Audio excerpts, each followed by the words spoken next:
what's your full name? Well, actually, my full name is Curtis Apollos Harris. Now, the Martindale part is interesting because, just like I said, the pictures that I sent you, the one that's my dad. Now, I didn't actually really get a chance to meet my dad until I was 19 years old, and and unlike most kids, this man didn't know nothing about me because my mother actually really kept it a secret. Because when I was born April. I'm an April Fool's baby. So when I was born back in April of 1973, my dad was still in, and I mean, great the fact he retired. He retired 7 years later in 1980, but she kept that from him. Marshall in the middle. Oh, look at you. Look at you. You smart. You smart, man. How you doing, buddy? I love the shirt. Hey, I appreciate that. I appreciate that. Oh my gosh. So what rank did you get out at or retire at? Staff sergeant or Yeah, sergeant? staff sergeant. Staff Staff sergeant. Tell me about those last days. Remind me about your, how the Army stuff ended for you. It actually it ended it ended like I expected to end. Um, when I came in back in '97, it really wasn't a big ceremony, which that was to be expected. And for the most part, I wanted to actually really leave out the exact same way. I just came in and did my time, and because a lot of my friends that was retiring with me, they was like, "Are you coming to the ceremony?" I'm like, "No, I don't want to go to the, I want to come in or I want to go out the same way that I came in, right?" And there was a lot of, I mean, other than me telling my closest friends and my soldiers, but for the most part, didn't nobody know that I had retired, and that's just how I wanted it. So tell me then how it started. Tell me about, what's your first name? I see you as Martingale, but what's your full name? Well, actually, my full name is Curtis Apollos Harris. Now, the Martindale part is interesting because, just like I said, the pictures that I sent you, the one that's my dad. Now, I didn't actually really get a chance to meet my dad until I was 19 years old, and and unlike most kids, this man didn't know nothing about me because my mother actually really kept it a secret. Because when I was born April. I'm an April Fool's baby. So when I was born back in April of 1973, my dad was still in, and I mean, great the fact he retired.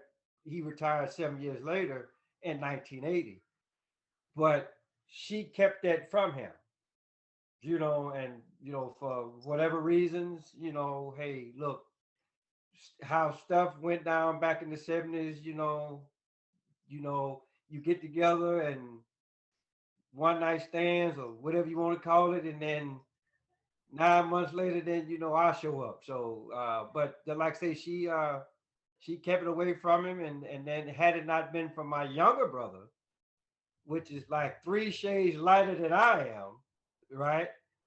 Um, I started asking questions, and then like years later, then I actually really got a chance to meet my dad. Tell me about that. I mean, if you don't mind.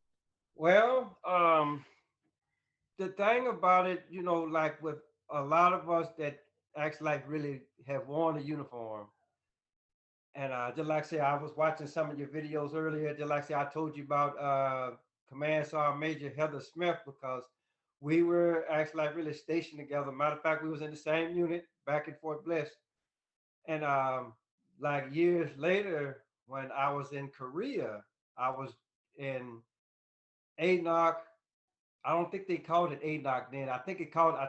They called it. It went from ANOC to Advanced Leaders Course, and then she actually like really came over to actually really check on the students or whatever, and I just happened to. I was like, oh, I know her, right? So we talked, we talked for a few minutes or whatever, and that was that. But joining the army was something that I wanted to do ever since I was 5 years old. It was. I can remember telling my mother. I always tell her, I said, you know what, Mom, I'm gonna join the army. And I mean, you don't know nobody because you're five. So I would say, I'm gonna join the army, then I'm gonna be a 5-star general. That's what that was my thing. I always wanted to be to actually really be somebody important. So and for the for the longest, that was the plan. I mean, I kind of like veered away from it a little while. Being a teenager, you get rebellious, and then you be like, I'm gonna do something else. But then it wasn't until I actually really met my dad, which was like months like before graduation, right? And then he actually really changed my whole outlook. Hey, look, because he kept on telling me, hey, look, this is what you want to do. It's it's a real good place to start. I mean, because he was a recruiter at one point, so back in the day, that's what they would say. It's a great place to start. So I was like, for a minute there, it was almost sounding like the commercial almost. So, but after a while, I just thought about it. I really wasn't going nowhere fast, so I just told him that, hey, look, okay, you got me. I'm gonna go join the army, and then it was like he had won the lottery almost. So, Yeah. but yeah, it's beautiful. I did almost 21 years, so um, beautiful experience. I enjoyed every minute of it. Tell me about basic training. Was it hard for you? Where'd you go to basic and stuff at? I went to Fort Sill, Oklahoma. I was in Echo Battery, first to the 40th. So basic for the most part. I kind of, because my dad was, which he just passed away back in April, and basic was a disappointment for me because of how he told me basic training would be. So I'm just thinking that they were just gonna be all in my face and slapping me around and all that kind of stuff. And when I get there, I mean, yeah, they was in my face, but they wasn't as tough as he said that they would be. So I'm just like, okay, and then with coming from where I'm from, my mother, she was always in my face, and you get used to that after a while. So I'm just like, oh, okay, yeah, I'm used to people being in my face. So um, I expected, for it to be a lot harder, you know, but and then they with the drill sergeants back then, I don't know how they are now, but they would try to play those mind games with you. And they was like, well, where you from, Private? I'll say Little Rock, Arkansas. And then the whole gang banging in Little Rock was big. And then, oh, you a gang banger. I knew I saw you on, and then it didn't help matters. And then Clinton, he was in office. And then he was like, oh, I bet you voted for Clinton and blah, blah, blah, so I, so I had it coming from, from all directions. So were you let's go back to the younger years just for a second, if you don't mind. Were you in a structured home? Did you go to like, were you in youth football and clubs and go to church a lot? Tell me about that kind of thing. I mean, well, actually, um, we went to church, but it wasn't like a every Sunday type of thing. Far as like football, I mean, I tried out and then I figured, this not for me or whatever. Going to the clubs, I never was a person that actually really went to the club, because every time that, being from Little Rock, Arkansas, which I'm actually I just moved back to Little Rock, roughly like about 2 months ago. So, but back then, I never was into the club thing. I was at home, pretty much studying, just trying to just gather up as much information possible, right? Because during that time frame, I was kind of like up in the air on whether or what I was want to do. Once I graduated high school, I did a year of college. Um, that didn't work out too well, So then after a while, I just, had a little job, and then, like I said, then my dad he showed up, and then wasn't too much longer after that I joined the army.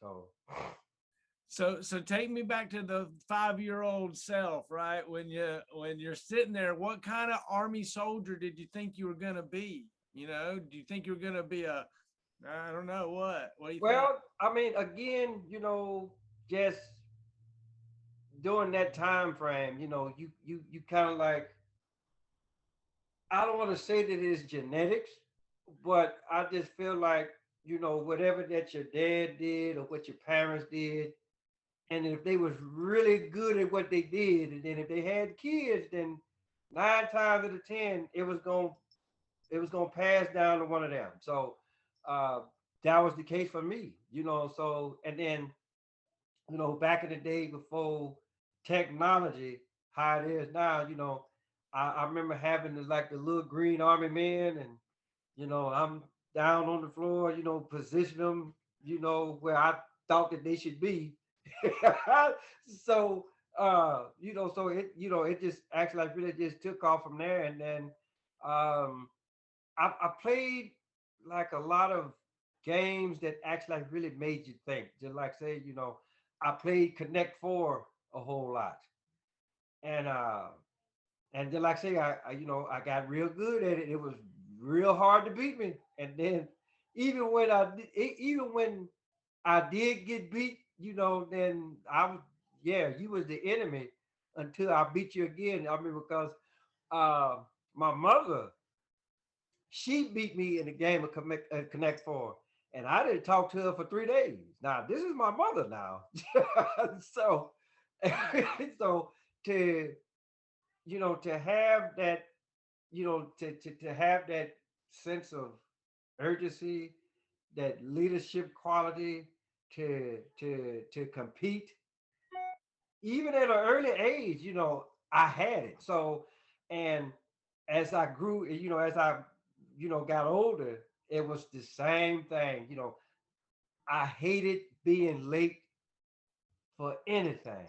I didn't care what it was.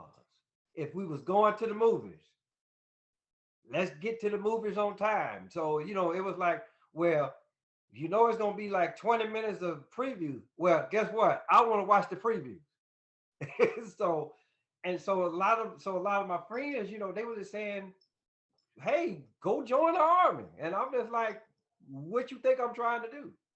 Right? And then I had like a couple of my other friends that graduated with me. Uh, he went to the Air Force. Like as soon as it was almost like soon as he walked off the stage. I mean, he went to the Air Force, but as soon as he walked off the stage, a couple of days later, he was out of there. So but I just felt like at the time, yeah, it was what I wanted to do, but I was so rebellious. I was just like, no, they would have kicked me out. I mean, I know that, or at least I believe that they would have kicked me out, like with no question. So I didn't actually really come in until I was like 24. So I mean, the rebellion, I was still rebellious, but at that time, I was actually like really learning how to channel it a little bit versus like how I was when I was 18. So and then even then, the first couple of years, it was almost like Yeah, my dad was proud of me. I wanted for my dad to be proud of him, more than anything else, because here it is that I'm trying to follow in behind my father's footsteps, and then I'm probably like one of the few people that, even though my dad, like I said earlier, he just passed away in April, and I'm still one of the few that I still brag about my dad, because I mean, mother was there, but it's nothing like a dad, because dad could act like really, mom could say no, but dad be like, yeah, we'll wait till mom's leave, and then we can go ahead and and do whatever. But yeah, just like I said, and throughout my career, I would call him and he would give me like just top notch advice, and I used it to the best of my ability. So that's interesting. I'm so proud to hear you sharing about your father. All this is about sharing stories for your grandkids, right? Right. This is and your nieces and nephews and your uncles and aunts that they don't have any idea what you've done and where you've been and the things you've seen, because it's not cool and polite conversation to talk about the things that we've done, right? Right. So tell me a story. Tell me about your MOS. Tell me about your job and AIT and all that. Well, I was a 14 Tango Air Defense. That's a Patriot missile crew member slash maintainer. Um, my AIT was in Fort Bliss, and uh, AIT was interesting on so many aspects that it's ridiculous. I mean, because being stationed at Fort Bliss, being that close to the border for one, and then once we got there, after basic training had happened, and for the most part, you already knew where you was going. So we get there, and then we get briefed or whatever, and then they told, hey, look, don't go to Juarez. You're not allowed to go to Juarez. And then, like for the first couple of weekends we were there, they allowed us to go out, you know, but we had to be in Class B's. So I guess so everybody knew that, okay, yeah, you're the new kids, so that's how that went. But after the couple of weeks, then we was actually really able to go out in civilian clothes or whatever. And me coming up from me being from Arkansas, well, I'm not even gonna say me being from Little Rock, Arkansas had anything to do with it, because I'm the type of person, if you tell me not to do something, 9 times out of 10, I'm gonna do it, because I'm just like, okay, well, what is going on over there that you don't want me to see, right? So so I'll be the first one to tell you, we went over there a couple of times, we had fun and whatever. Then we came back, and once we graduated, the the battery commander, they do the AER or whatever. And they were just like, okay, so he asked us a question. He said, look, this is strictly off the record. Y'all have already made course requirements, so feel free to say whatever. And so he was just like, how many of y'all went to Juarez? So everybody looking at each other. So I raised my hand, right? And so he was like, okay, Private Harris, why did you go? So I just said, because you told me not to go, right? And so he kind of looked, he said, well, I don't follow you. I was like, well, sir, don't you know when you tell somebody not to do something, they're gonna do it, right? So then he asked me, he said, okay, well, Private Harris, did you take a battle buddy with you? I said, yeah, I took all these guys behind me, right? So, and then they tried to fan me down. I'm like, well, look, he already said we finna graduate. So I've always had that mentality, to be like, okay, well, yeah, I know they say don't do it, but I'm just kind of like, well, let me at least go over there and see it. And then if I don't like it, then okay, I know. Then I can be like, okay, well, I can see why he said don't go to Warriors, because ain't nothing happening over there. So that's pretty much how that went, you know. You just told a lot about yourself right there. Yeah, I know, and you know, and you know, and for the most part, you know, I've had, you know, just like with a lot of people, you know, you in when with your career, you know, if you do 20 or whatever, and you don't even necessarily have to do 20 years. It's however long that you feel like that you can handle it. You're gonna have your high points, you're gonna have your low points. You know, so you know, a lot of stuff that you think that you can get away with, and then eventually you're gonna get caught. So it was a couple of times, you know, like my low points, you know, I act like it was a couple of things that I did, and I knew I didn't have no business doing, and you know, and I paid for it, you know. But the thing about it, you know, with a lot of people, you know, some people they get caught, and then they was like, you know, it's like when you fall down and you never get up. So, I mean, I had enough about myself to get up, dust myself off, and keep and I kept moving forward. So, hey, you know, it is what it is. So did you ever get an Article 15 or something like Yeah, that? I got a couple of them, you know, a couple You, times. do you remember being on extra duty and just Yeah, cussing out everybody in the world? yeah, you know, I did extra duty, you know, a couple times, you know, and then even then, you know, a lot of the soldiers and a lot of the NCOs, you know, they would look at me like, you know, they had that deer in the headlights look like, what you do? And then once they thought it, then when they thought about it, I'm like, yeah, yeah. You know, eventually you were gonna get caught. So, so, but I mean, but that was like the early part of my career or whatever. But then, you know, like I said, once the light, you know, once the light cuts on or kicks on, then, you know, I was a hard charger. You know, from from the time that that light kicked on until I actually really retired back in 2018. What do you think caused the light to come on? Well, I mean, because to um to have that to to have that competitive streak, and me at 48, you know, it is wide just like it was 20 plus years ago. And it was this one particular soldier that I really didn't necessarily care for. I mean, he didn't do nothing to me, right? But I saw this soldier getting all this rank or whatever. And you know, and just know for me, you know, deep down inside, you know, I just said, you wait a minute.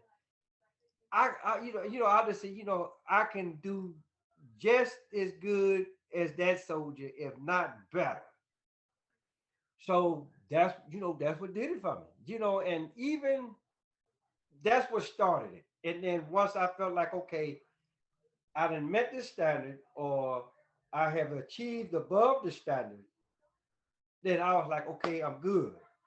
Right. And then once I went to another duty station, when I went to Germany the first time, you know, it was the exact same thing. You know, I'm always looking, I was always looking for that competition against that one soldier or a couple of soldiers for that matter. And to actually like really to stand out so I could get recognized, to go to the promotion board or any other competitions that might have been going on at that particular time. So to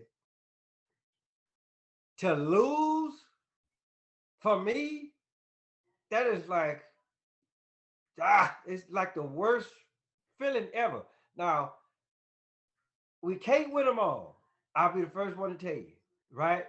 But when you're that close, when you're that close, it just it burned me up inside. You know, and then but it actually really made me go back, study harder, train harder, and then when it was time, you know, so when it came up again, I most definitely blew it out the water.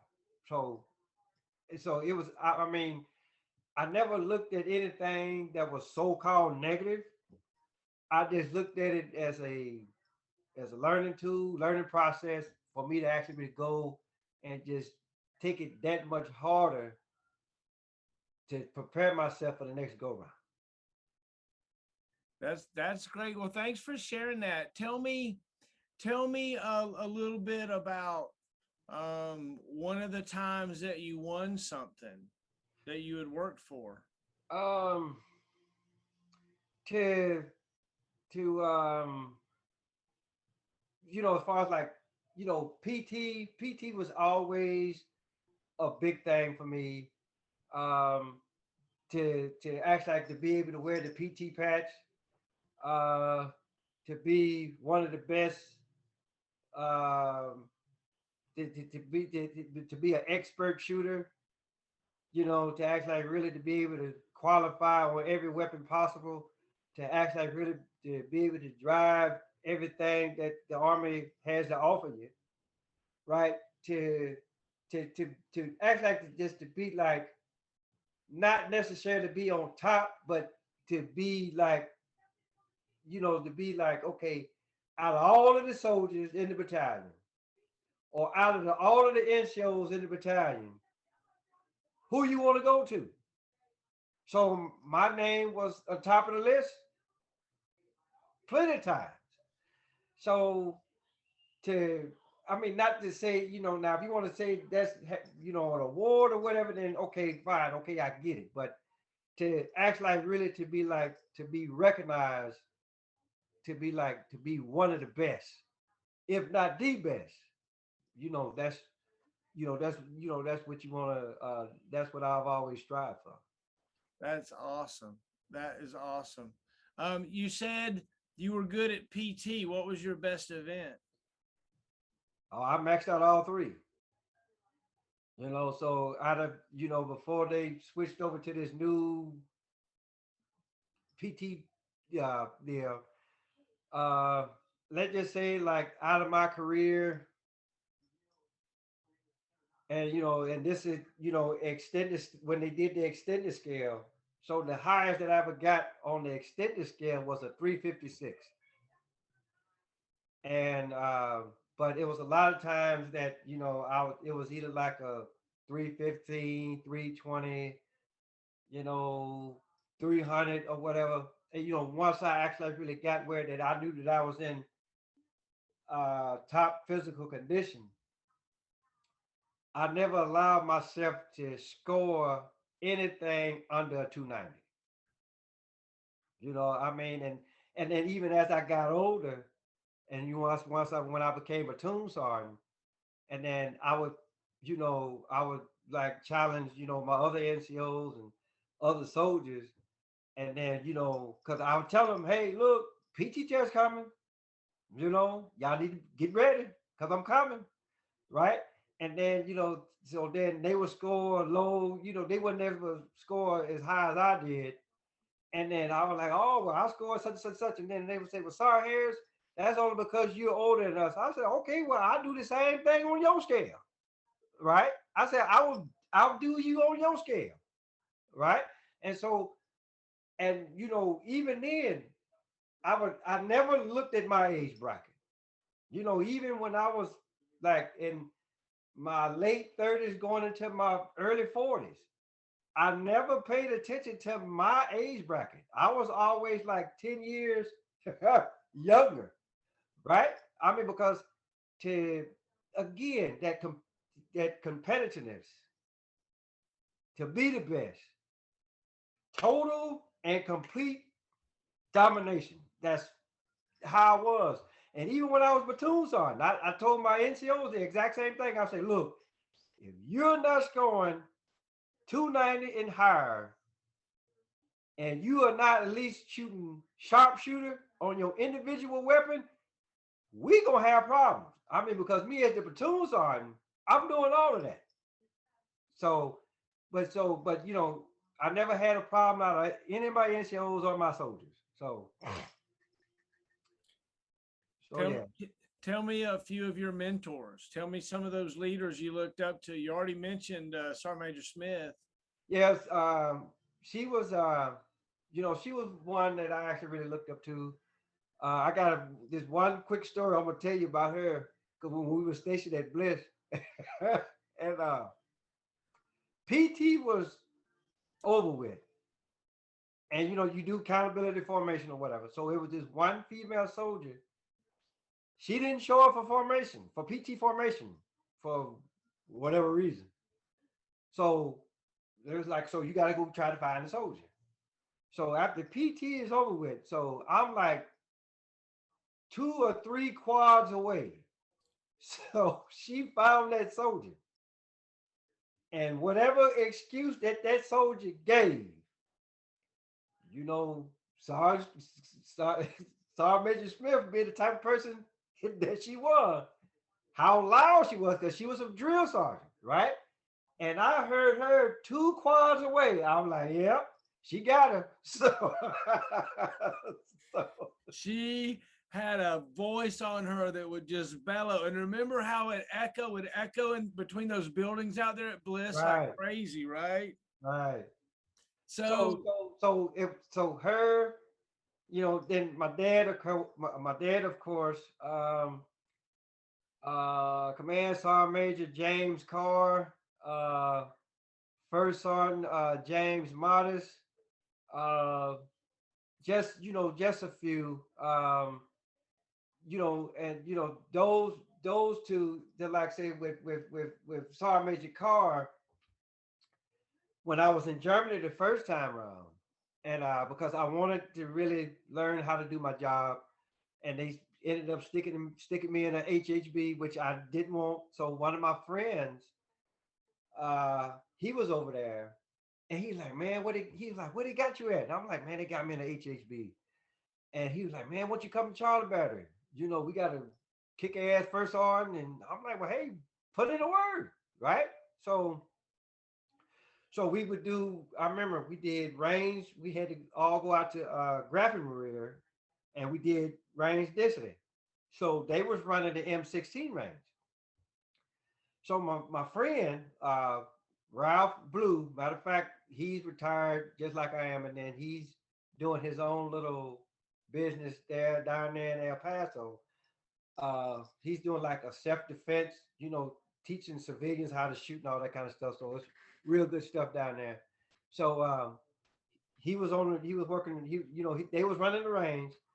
And so I just asked, hey man, where's First Sergeant at? And so he was up there, happened to be in the tower. So I talked to him, and I was like, hey, First Sergeant, I want to come to your battery. And he already knew who I was. And he just told me, he would look, Harris, I can't do nothing about it now because we're doing range density. But as soon as range density is over with, you make sure you come see me. So once we came back, so I saw him that Monday morning, right? And I told him, I said, okay, here I am. You told me to come see you. And he asked me, he said, you really want to come to Charlie Battery? So I told him, yes, First Sergeant. He said, okay. So it was like around about 8:30 that Monday morning. So by around about 1500 in the same day, I was in his battery. So and just like I said, he really, I think, being, making that switch and then being under him, right? My career actually really, it took off. It really took off from there. who was that, First Sergeant? First on, first at the time, First Sergeant James Carr. Oh, and so he was a first sergeant at the time. Yeah, he was the first on the time. Yes. Oh my gosh. So he's a legend to me. I love the guy. Okay. Oh, okay. I love him. So he's on the schedule to talk. So I can't wait. Oh, okay. All right. Okay. Yeah. Yeah. So, all right. So you said you were good with your weapon. Tell me about it. Tell me about your shooting. Are you a good shot? Yes, I was a good shot. I mean, again, being, having that competitive, being competitive, and then, growing up, my mother, I had a BB guns, was the thing back then. So I already had a pretty good idea of how to aim and all that kind of stuff. So again, it really wasn't a lot of the stuff, I was already, familiar with. So to actually like really be around it, I was like, oh, okay. And then even when we would go out to the range, and then even when we wasn't out to the range, I would always, every chance that I got, I would always, go and make sure that, I could, I would practice. So because I already knew, hey, look, we going to the range here soon. So I always to be on the ready, you know, it's what we do. I mean, because you are whatever event it is, you already want to be ready for it. You don't need to be getting ready for it. I mean, because if you getting ready for it, then guess what? You may qualify, but you're not going to do as well as you wanted to do, what as well as you wanted to. So I would always, I was always practicing, making sure that my sight picture, my trigger squeeze, everything was top notch. And because because I knew, because I would always say to myself, I said, look, I'm not leaving this range until I get expert. Or a lot of times, I'll be like, okay, well, if I just had to get sharpshooter, then okay, but just know I was mad, So it was always, you know, because I just felt like, okay, anything less than expert, anything less than a 290, and to have your uniform, to be top notch, squared away. I mean, it's what you did. It's what you did back then. So tell me about breaking starch. Breaking what? What's that? Do you remember breaking starch on a set of uniforms? Uh, I, uh, I, be- uh, I would always, like a lot of my friends, they would put so much starch in their uniforms that they could actually really have it where it would, stand up or whatever. And then, because for me, right, the uniform was kind of like it was a process. I mean, because, my boots, you know, because I figured, I had starting a uniform, I already had that down because, again, of how I would, have my civilian clothes. I would just start my jeans or whatever because I never liked for any of my clothes to be wrinkled. And this was before I even joined the army. So I always enjoyed having that, that, that clean, that crisp appearance. So starting the uniform was okay. That was a no brainer. Now the boots, I had a little trouble. And then when you would start your patrol cap or whatever, and so I was like, because I like how it was, right? So I'm like, so I would go around, I would ask, I'm like, hey, how'd you do that? And they tell me, right? And so then I started doing it, and then back then, like every Friday, like when I was in Germany, right? Every Friday, I would gather up all of my uniforms while everybody else is getting ready to go to the club, right? I would gather up all my uniforms, wash them, you know, get them ready, right? And then depending on how what time it was, then if I wanted to go out, then okay, I'm good. I got my uniforms ready for next week, so I got the rest of the weekend to do whatever. So so it was always funny because come Sunday, everybody's fighting over the washers and dryers, trying to get their uniforms ready. And so every Sunday, I'm in my room in the barracks, I'm kicked back, watching TV or whatever, and I'm ready, and I'm already ready for, for the next work week. And then a lot of them, they never, some of them caught on, and but a lot of them, they just like, huh, yeah, whatever. I get to it, but me showing up for formation, looking like I done had a fight with the wrinkle monsters. No, that was not finna happen with me. So That's what I figured. That's why I said I figured you know about breaking starch. yep. So Oh my gosh. So, all right. So tell me about a soldier you mentored. Tell me about somebody that you took under your wing and helped out. Do you remember? oh, you know what I have? It's so many, but I'll tell you about I'll tell you about one, and this was um, back at Fort Hood when I actually really became a platoon sergeant. There was this one female NCO, and she had just became an NCO, and I I looked at her. I mean, she was a good soldier, great soldier, right? But she wasn't NCO material. She just wasn't. So I pulled off to the side, and I just told her, I said, "Hey, look, don't get mad for what I'm about to tell you, right?" I said, "You're not NCO material," and she kind of like, you know, she was kind of shocked by it. And so, but I just told her, I said, "Just wait a minute, just hold on, hear me out." I said, "Now you'll be a good officer."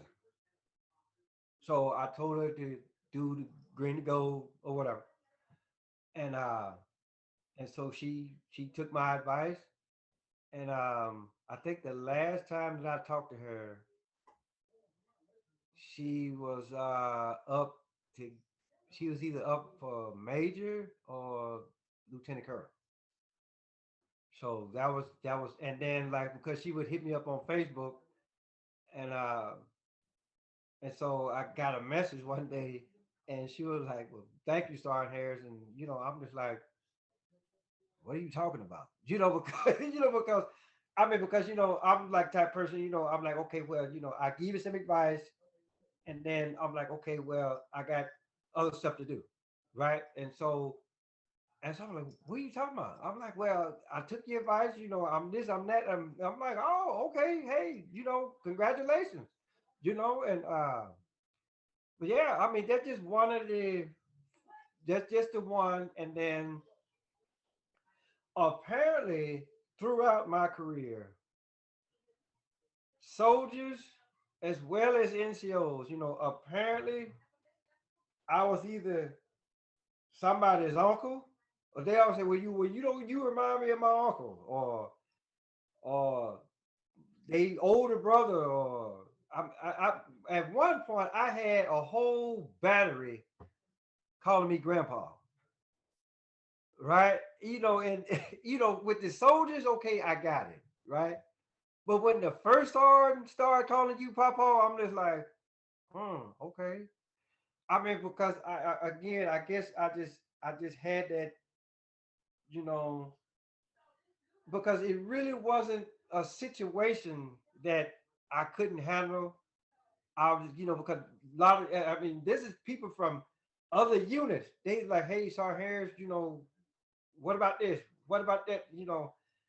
And after I don't mind it, but I'm just like, well, where's your platoon sergeant?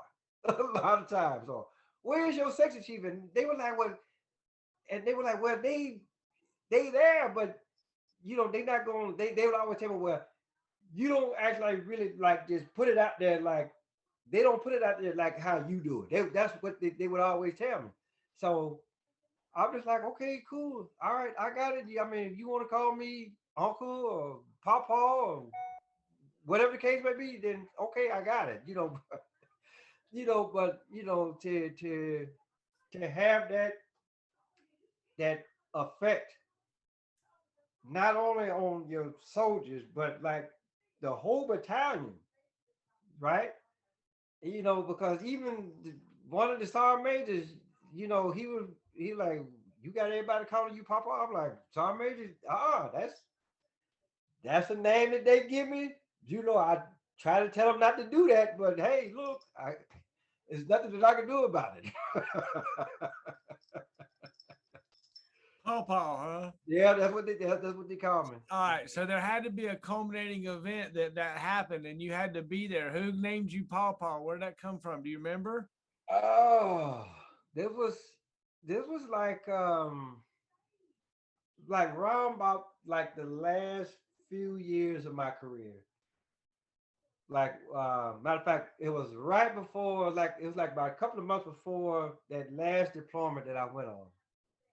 I was in Bravo Battery. I was the platoon sergeant, and so Alpha Battery, they were short of NCOs, and so the first sergeant, he went up to the sergeant major. Well, we need blah blah blah blah and all that kind of stuff. So the first sergeant, because everybody was like, well, what about Sergeant Harris? What about Sergeant Harris? And then so my first sergeant, he was trying to fight, but he's like, what about him? He's my platoon sergeant. Because not only was I the platoon sergeant, I was the RSOP NCOIC, I was the EO rep, I was the master resiliency guy, right? So I had a lot of hats that I was wearing, and then to just because, and I don't like talking about fellow. I don't like it, because I'm the type of person. Hey, look, promote within your platoon, right? So apparently he didn't want to do that. So I had to like really give up all of that. It was forceful because because my first time he like, sorry Harris, hey, look, I tried, right? And so I went over there, not really wanting to go over there. But again, these are some of the soldiers, right, that was outside of the unit. They knew who I was, they knew what I was about, they knew what I was capable of doing.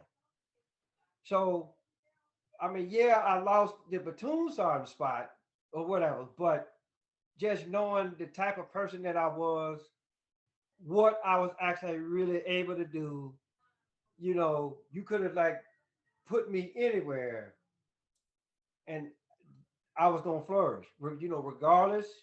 Regardless of what unit that you would have put me in that battalion, I was gonna flourish. I was gonna shine regardless. So it was those soldiers over there at Alpha Battery. Matter of fact, Specialist Moore, she the one started it off, and it just it just caught on. It just caught on from from that point on, and then um, being over there, and because I told him when once we deployed to Bahrain, and at the time, I was getting close, and I just told them soldiers then, I said, look, once we get back, I'm hanging it up, and they was like, well, why, Sergeant Harris, you didn't did this. I'm like, hey, look, I'm getting up there in age. Because because when I retired, I was 43 years old. So now, great the fact, okay, you look at 43 and depending on, that really ain't all that old, but I was just looking at the simple fact that, okay, yes, I was in good shape, great shape. And even now at 48, I'm still in the gym, right? They like I say, if I felt like I'd probably go out there and take a PT test now, I'd probably score probably like about a 285 or whatever. So, um, but I'm just like, hey, look, I have taught y'all everything that I know to teach y'all. So just take what I've taught y'all and y'all run with it. Y'all take it past where you found it, right? And then once you guys have soldiers, then just take what I've taught y'all and then y'all pass that on. And I said that's how it works. Don't keep what somebody done taught you. Pass it on. Let somebody else enjoy it. So every once in a while, they'll hit me up on Facebook. Those of them that are still in, and they'll tease me like, "When you coming back?" I'm like, "I'm not coming back. Stop asking me." I'm not coming back. Don't want no more of it. Yeah. Don't want no more of it. So, Tate, hey, you talked about your nickname being, Papa or Papa. Tell me about your family. Take a minute and brag on your family for me. Oh, Well, going back to my dad, I found out that I'm the baby of four. I have two older brothers and a sister. Now, my oldest brother, he did time, he did 4 years in the Air Force. So, and then I had a uncle. He was, I want to say, he was in the Marines a little bit, and just like I said, it was. I don't want to say that my family was dysfunctional, but but they was, everybody took care of me. It was almost like, hey, you know what? We want to, we love everybody, but this one right here, because they would always point to me. This one right here, we really want to like really watch him, because he's gonna really, if we make sure, let's guide him, make sure that he don't veer off too tough, because we keep him on a straight and narrow, right? Then yeah, he's gonna be good. So it was the same way with my family. It was the same way with the people in my neighborhood. Um, everybody, everybody was looking out. Everybody was looking out for me, because they just knew that they knew that I was actually really gonna go out and actually really, do the family proud, do the neighborhood proud, or whatever. So, and then to actually really to come back where it all started, uh, it means a whole lot for me because I had um, I had just got remarried to my childhood sweetheart. So and uh, and then we had to like we did the reception or whatever, and then I got up and I had to say my piece or whatever, and so they looked at me like, "You want the microphone?" I'm like, "No, I don't need no microphone. I mean, as a NCO, when you're NCO, you don't use microphones. Your voice is gonna be loud enough where everybody in the room is actually really gonna hear you." So, just like I said, my mother, she passed away, well, roughly this November will make 12 years. Um, but my wife's mother, she was there, and once I said that, she said, "Yeah, you always been loud. Even as a little boy, you were loud." So again, to actually like really come back to where it all started, you know, these are the people that shape help shape me and mold me into the person to what you see today. So it's always good to actually come back home. So Um, a lot of people say that there aren't any atheists in a foxhole. Tell me a little bit about your spiritual experience and the things that kept you going, when you were doing those long, tours of guard duty or scared for your life or whatever, you gotta. and see that's the thing, again, coming up how I was brought up, um like, my mother, she was in church, you know, as a, when I was, young, right? And even, like with my dad, he pretty much, my dad was more of he was more of a spiritual person. He really wasn't into the whole religious thing. Yes, he did believe in a higher power, and I'm pretty much the same way. I've always been like, okay, I'm gonna go over here, whether it was Saudi Arabia, Germany, Korea, Bahrain, UAE, wherever I went. I've always was like, oh hey, look, I'm gonna go over here, do what I gotta do, and come back. I never worried about what if, because the first time that you actually really start worrying about what if, then yeah, 9 times out of 10 you're not gonna come back. So um I've always, you know, I've always had that mentality. Even now, since I've been out, I'm just like, hey, look, I'm gonna go and just I'm gonna go and I'm gonna live life. I'm not gonna go out there and do anything foolish, but I'm gonna go out there and I'm gonna live life. I'm not gonna worry about too much of nothing, right? Uh, I'm gonna help out my fellow man when I feel that I can, and then just enjoy life. I mean, I always felt like, and even when I was in, I would tell my soldiers the same thing. I'm just like, and they be in their 20s and they over in the corner crying. I'm like, what you crying for? Right? I'm like, you in your 20s, you have no responsibility but yourself. What you crying for? I said, if it's I was if there's anybody need to be crying, it's me. I mean, because like I said, I got remarried.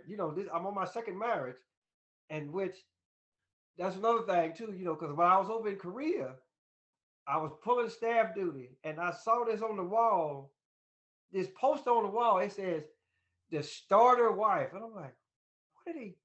Okay, where did he get that from? Because I'm just thinking, okay, you get married, because that's the thing. You get married, then whoever that you married to, the intent is to be with that person to death do us part, right?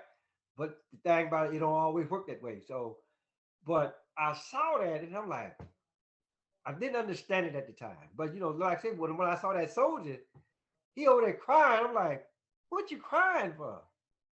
I mean, if there's anybody need to be worried about something, it's me because I was married and I had the son that I could really look after. And then every time that I was deployed, it was almost like it was the green light for him to just run wild. And then he knew I couldn't do anything because I'm across that water. But I tell her, I said, look, you do realize I'm coming back, right? So it was a lot of so again, with being the spiritual person that I am and not letting family down, that is what kept me alive. Amen. And kept me alive. It kept me alert. It helped me to keep my soldiers and NCOs alert as well. So they like I said, every time that we deployed, whether I was a platoon sergeant, a section chief, or whatever, whoever that we all got on the plane and we went to where we was gonna go, and then we all came back in one piece. We our brains might have been a little bit scrambled, but it's just for the simple fact, hey, look, we all came back in one piece. So yeah, that's what kept me going. Did you ever find yourself a fear for your life? Oh yeah, the like when the war kicked off in '03, and then like I said, because it was, because it really, because they was talking about, because it was one point they was talking about moving us across the border into Iraq, because it was always, well, yeah, we gonna move, and no, we ain't gonna move, and then like it was pretty rough there for a minute, and this is where I say, and I will say that war, when the war kicked off in 93, when in 2003, those were the worst 92 days of my life because the chain of command, it was like, it was almost like didn't nobody know what they was doing, and yeah, I'm just like, okay, you got, the Department of the Army, they give you this rank because they felt like, okay, you got potential to do. I mean, come on now. We've all read. We've all heard what the piece of paper said. But they see potential. So somebody saw potential that, hey, look, you can do this. And then for you to actually really choke when at the worst time, I'm just like, really? So this is what we do now. So for those of us that really, I mean, great fact, we was E4 and E5, right? We just like, hey, look, apparently the leadership don't know what they doing. So for the most part, we just kind of like had our own look. Let's just make sure that we have accountability of everybody. And then hopefully we won't be over here too much longer. And we can all come back in one piece. So but that right there, I was actually really say I was kind of like at my most nervous, because we had a lot of soldiers over there that when I'll never forget it. It was this one soldier when the alarm went off for the Scud launch, and the missile actually really fired off. So we all down in the bunkers or whatever. And then once we got the all clear, that soldier was still down there in that bunker. I mean, he crying, and it really took everybody to calm him down to say, hey, look, it's okay. You can come out now. Right. And to act like really to go back into the tent. And like right to this day, I saw this one soldier. He laid in the cot. He got his M16 like this. This, to act like really see a soldier trying to sleep, and he got his weapon like this, not knowing if it's finna be another Scud launch or we finna get hit with a ground attack. To actually really see that, right? That really it does something to you. It really does.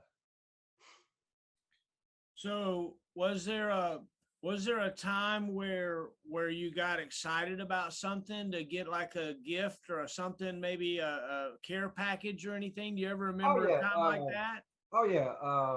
A lot of times, we would get care packages, you know, and then I remember this one. I think, matter of fact, it was my last deployment, and I think the kid couldn't be no more like about 5 or 6, and he asked me. He said, "Well, because he asked me, he said, well, what is your rank and what do you do?" And he actually really told me, "Well, what does sergeant mean?" Right? And I actually really wrote. I actually like, so I saw that. I was like, "Well, I gotta write him back." Right. So I actually like really, so I went back and did my research, and I actually really told the little fellow what it means to actually really be a sergeant and all that kind of stuff. And then it wasn't too much longer after that, then he wrote me back and he was like, "Hey, thanks." So that was always that was like one of the highlights, that I'll always remember. That's awesome. That's awesome. If you happen to have those or pictures of those, I would love to get that. Okay, yeah, I have to like go through all of my stuff Oh yeah. like that, but that and just to like on days when it was rough for me, and then I was if I had to go to Walmart or somewhere, and I'm still in uniform, and for the most part you really ain't trying to hear from nobody, and then I'll never forget it. I'm in line and I'm mad, whatever, and then I feel this tap on my shoulder, So my first reaction was just to just turn around, like, what is it, right?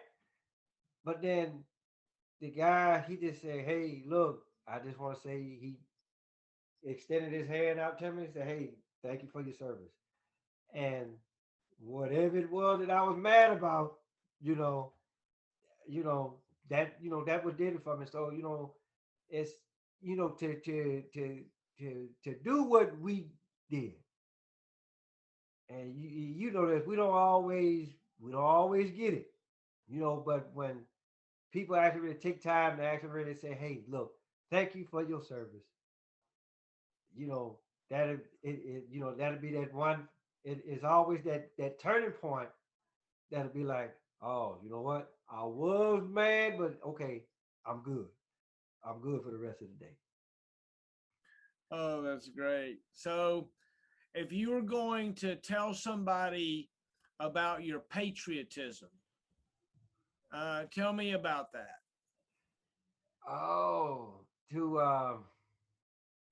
you know what? Let's say this: United States of America,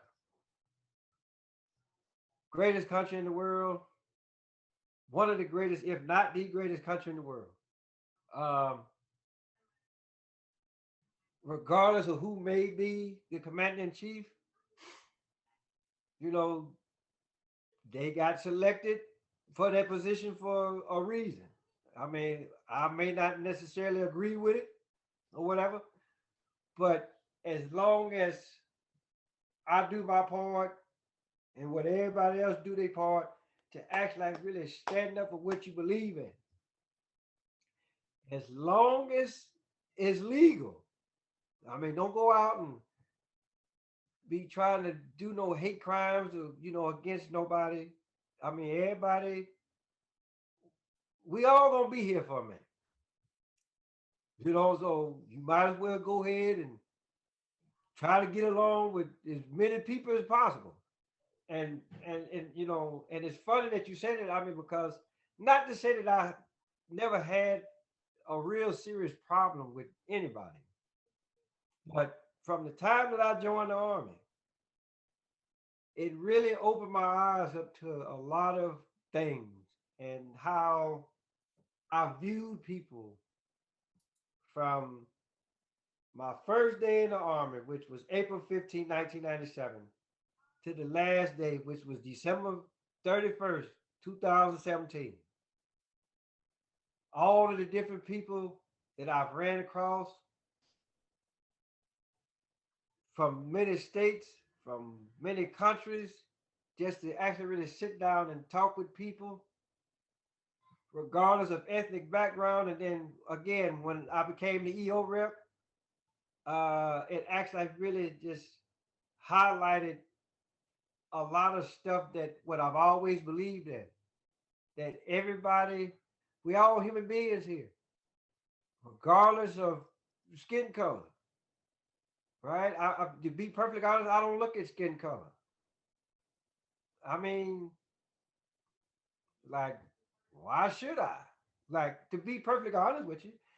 And then I go on Facebook and I look at a lot of the stuff where they say, I remember that one, I can't call his name, but remember the what's that movie? Full Metal Jacket, the actual drill instructor. And he did a post a while back. He said he feel like that everybody, once you turn 18, should be required to serve your country at least 3 years.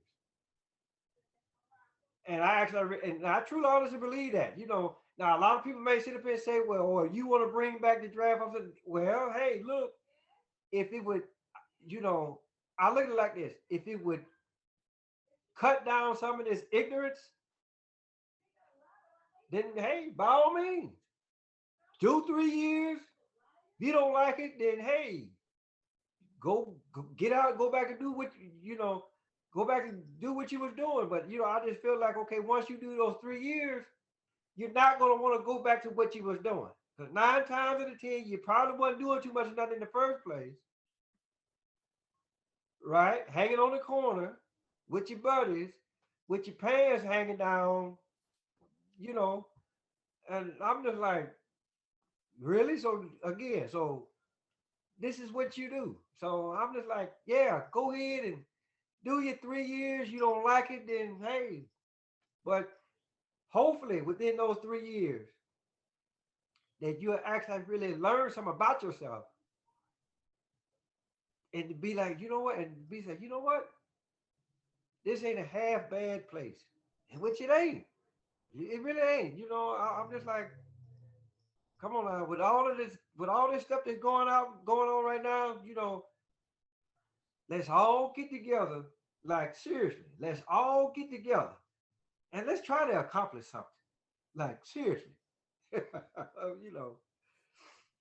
Oh my gosh. So, hey, part of this is like honestly for a memorial service one day. Uh, Honestly, a lot of this is so that your loved ones will have some record of what you've done and what your thoughts are about, your life. We don't have a lot of recordings of our fathers and, right. and our grandfathers. We didn't have the technology, right? Mm-hmm. At some point during this, I want you to salute and I want you to report. Okay. I want you to say your name and your rank and, your hometown. Okay. Okay. I also want you to call your unit to attention. Okay. And All right. then I want you to also salute and sign out. All right. Do it any way you want. It's kind of your show, but I'm going to cut that up and Okay. have it there. I think it's cool. I think it would be cool if I was a kid to have my granddaddy salute Oh yeah. on video, right? Wouldn't that be cool? Right. And like when because I have three grandchildren. I have two granddaughters and I have a grandson. Now my first granddaughter, uh, when she was when she was born, I was in uniform, and every time that she saw me, I was in uniform. And so the first time that she saw me out of uniform, she didn't know who I was. She didn't know who I was. Cause she was, you know how babies are. They like, get away, go away. So I had to go and I had to put my patrol cap on and say, look, it's me. And then she looked and they were like, oh yeah, okay. I was good after that. So um so yeah, she would always, I mean, I great the fact, she only caught like the last few years of me being in, right? And then I think like on my very last deployment, I think, I mean, yeah, I knew I had to go, but it really hurt me that, my granddaughter, she didn't understand it. She was like, well, where's Papa going? And then, is he coming back? And, I would say, hey, look, I'm coming back. Papa coming back. So that's something that you don't have to, you have to, she didn't have to worry about that. But so yeah, and then my other little granddaughter, you know, I mean, because I have my own little channel, I do my own little stuff on my own channel. And then a lot of times, she'll come in and she was like, "That's Papa, that's you." I'm like, "Yeah, that's that's me." Uh, so, uh, so again, to say that, to have that where like, cause once we leave, yeah, they're gonna be here, and then they can always go back and look at, what they dad did or they Papa did or whatever, and they could be like, "Hey, look, this was my grandfather. This is what he did." So yeah, I'm in most definitely in agreement with what you're saying right there. Yeah, I love it. I love it. And so I'm so thankful that you take the time to talk to me about things. You told me something about an April Fool's joke. You got to tell me that story, right? Right? Oh man, it was my first deployment to Saudi Arabia, and everybody, for the most part, they knew my birthday was coming up. So the S3 Sergeant Major, I mean, everybody was in on this. So my platoon sergeant, he come to me like the day previous. He said, "Hey, look, you and the sergeant major, y'all going. I forget where we was going, right? But sergeant major wants you to be in front of his building, 0730, right? So they give me the paperwork for the dispatch, the Humvee, and all that kind of stuff. So I'm making sure that the Humvee was good, the paperwork was good, that it was topped off. So they told me be in front of his building at 7:30, so I was there at 7:20, right? So I'm sitting up there, I'm sitting out there and I'm waiting for him, to come out, and he never came out, right? So I went and knocked on the door, and didn't get no answer. So then I went back. So I went back to the office, and I'm like, "Hey, look, I was there. He not there." And they were like, "Go." So they just kept telling me, "Look, go back. Just go back." Right. So I go back, and then I'm sitting outside, and then I go and I knock on the door, and he ain't answering. So by this time, okay, now it's almost 8 o'clock. So I don't know where Tom Major is at, right? And then they expecting, I'm thinking in my head, I'm like, okay, so here we go. So now they're gonna think I didn't show up when I was supposed to show up or whatever. So I go back to the office. And so before I could actually really get it out of my mouth real good, the platoon started all in my face. Private Harris, blah, blah, blah, blah, blah. And Sergeant Major, he mad and he missed the meeting and all this kind of stuff. And, and where were you? I was like, hey, look, I was there. I was there, right? And then he wasn't trying to hear nothing.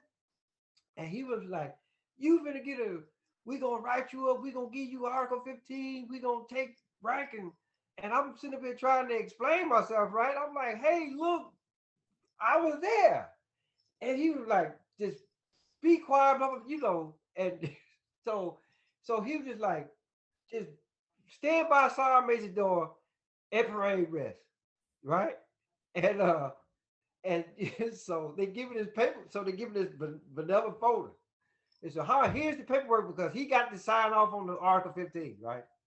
So by this time, I'm just beat up, and I'm just like, what I'm gonna do, right? And so by this point, I didn't drop my head, and I'm about to go up to the door, right? And so my platoon sergeant, he said, open up the folder, make sure all of the paperwork is in there. So I opened up the folder, and it had April Fools in big letters. And then it wasn't too much longer after that. Then here comes the Sergeant Major out of one of the other officers, and he was just like, April Fool. So I was like, oh wow, really? So That's a good one, right? Yeah, so yeah, they most definitely got me on that one. They got me on that one. Oh my gosh. Oh my gosh. Did you ever play a trick on a soldier or anything like that? Well, there was always the whole the Kim light batteries, the what is that, the grid squares, and change out the winter air for the summer air on the tires, and what's another one? Go get an exhaust sample. so and what was that other one? What was it? Brake fluid, for the Hivets or whatever. So yeah, we had the needless to say, we had the soldiers, running around looking for stuff. And because I remember I had this one soldier running around, and then after a while the platoon sergeant said, hey, Jarhead, leave him alone. So I had me looking for a blank adapter for a Vulcan when I was a private. Oh yeah. Yeah. So yeah, hey, is now a good time to get that salute in and Okay, so what kind is of, it that you want me to do at first now? yeah, think about that. How's that? Yeah, look at there. You want me to want me to report first, right? Yeah, well, however you want to do it, whatever you're comfortable with. But what I thought was, again, like you just like salute and say your name and your rank and reports, or report as directed, or report as whatever, however you want to say it, and then drop your salute, and then call your unit to attention, whatever unit it is, squad, platoon. You know, probably go with platoon, maybe, I don't know. And then after you called your squad to attention or platoon to attention, then go ahead and salute and sign out, you know. All right. Okay. So, all right, let's do That's this. a lot. I know it's a lot. That's cool. Oh, no, No I big got deal. you. All right. If I actually really thought that the volume was up, I go knock on the door and actually really come in. So, okay, so let's do this. All right. Staff Sergeant Harris Hurt. Oh, let me do that. Wow. Okay, hold on. Let's do it again. Staff Sergeant Harris Curtis reporting as directed. All right. So now you want me to call my platoon to attention? Yeah. Uh-huh. All right. To attention. NCOs take charge. Oh, I love it. Good job, man. That's perfect. That's good. That's good. All right. So now you want me to actually already sign out? Yeah, you want to do sign out? All right. All right. Staff Sergeant Harris Curtis signing out. Good job. Good job. Thank you, man. That's so cool, dude. Look at that big smile on your face, man. That's a big, you know what? Smile. That right there. Now, you actually really, you brought back some memories right there because, like again, when I was in Germany the first time, and when First Sergeant Carr was First Sergeant, right? That's how he would do it. But you know, you knowing the type of person that First Sergeant was, you know, he would always have to do his own little thing about it. So he called the battery to attention, right? So he'd be like, battery, attention, right? And he'd be like, Tucson take charge, and he do like that. so he would, you know, and then we had another one, and he was real slow with it, right? Because he get up, and he called him to attention. He called everybody to attention, right? He was like, battery, attention, and he Tucson take charge. Just like, so, you know, because everybody, you know, you have your own little way of dismissing the platoon or dismissing the battery or whatever. So I always like when, you know, that the higher ups or whatever, the first sergeants, you know, when they put their own little spin on it. You know, it may not always been the right thing to do, but you knew where they was going with it. So, you know, so everybody, so it was always something that everybody always looked forward to, you know, especially when the workday was over with. So amen. Amen. Dismiss was always a good thing to hear, right? oh yeah. So, oh my gosh. So hey man, it's been a blast. I've enjoyed chatting with you. Look, I've got like 120 on the list now. okay. And I think you're like number 18 or 19 that we've done. So it's really cool. I'm really excited about it. We got this box. Oh, yeah, right here. So this box and coin right here. I will send that to you. Okay. And we'll have a thumb drive in there. Okay. I got some pictures from you. I need more pictures. Okay, I'll do that. Gather up more pictures and email them to me, okay? Okay. And it may be a while before we get all of this to you, okay? We're about to ship out our first batch here about the middle of June. We're waiting on the thumb drives. Okay. All right. It has been a blast, man. Thank you so much. It was an honor to talk to you, right? I appreciate that. I really appreciate that. And matter of fact, as soon as I get a publisher, I'm actually like really, matter of fact, the book is already done. I'm actually like really trying to get a publisher, you know, to actually really go in there and look at it, you know, change up some stuff. You know, I actually like really wrote a book about my career. I'm actually really calling it. Hopefully, I won't get dinged in the head too bad about this, but I want to title it AR 670 Harris. I mean, so like soon as I get a publisher, whatever, and once I get everything, like everything up and running, then just be on the lookout for it. Matter of fact, I'll shoot you an email, when everything is done. Well, I'm excited. I'm excited. I see some of your stuff with you doing a lot of, Oh yeah. physical stuff. What's all that about? Tell me about that. Oh, again, like when I was in, PT was always a good thing. It was like one of my uh one of the highest. It was priority. I mean, because I just look at it like this: if you're not in physical, if you're not in the best physical shape possible, then what good are you? Like seriously. So, and then like even when I was in, it, word spread it pretty fast that that I was always in the gym. I was like one of the top NCOs as far as like physical fitness goes. So it was a lot of soldiers that came to me from the units that I was in, and even units that I that up soldiers from other units would come to me and say, "Hey, Sar Harris, can you help me out with this? Can you help me out with that?"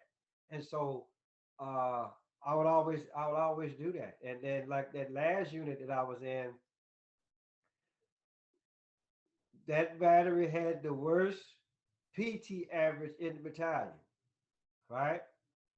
But again, once the first time I found out, and I think that was one of the main reasons why that he pulled for me as much as he did, because he, everybody knew that I was one of those PT buffs. So uh, in our case, they went from worst in the battalion to top in the battalion, right? Some of that was soldiers going to the gym while we was deployed, but most of that was because of me. So so like I said, I'm gonna always like I said, I've been out since 2018, so I've always been in the gym. I mean, and again, hey, look, I got three grandkids, so I'm not finna. They not finna wear out they papa. I'm gonna wear them out. So, I love it. I love it. yeah. Well, that's great. That's great. So, as your grandkids look at this one day down the road, do you happen to have a message that you could tell them about your service to your country and your fellow man in the United States Army? Well, the thing that I would tell them is to, for one, always help out their fellow man whenever possible. To look past skin color, right? And what better way to catch them while they're young? I mean, because when they're young, they don't see color. They really don't. They just looking at, okay, here's somebody that's the same height as me, right? And they trying to figure this out just like they are. And they not they not worried about color. They trying to get out there on the playground or in the backyard or wherever. They out there trying to have a good time. They not worried about color. So uh I would tell them to actually like really to keep the same energy that they have now. Amen. Don't let no outside force take away what you already have. Just keep what you have. Keep running with that. Keep fighting for it, right? And eventually, hopefully, this madness will actually really be at such of a low level that is not even gonna be worried about mentioning. Amen. Amen. Well, thanks much. I appreciate it. It's been great. And I will put this out here in a couple weeks, probably. All right, then. Hey, I appreciate it. Thank you. All right. Bye-bye. You take care.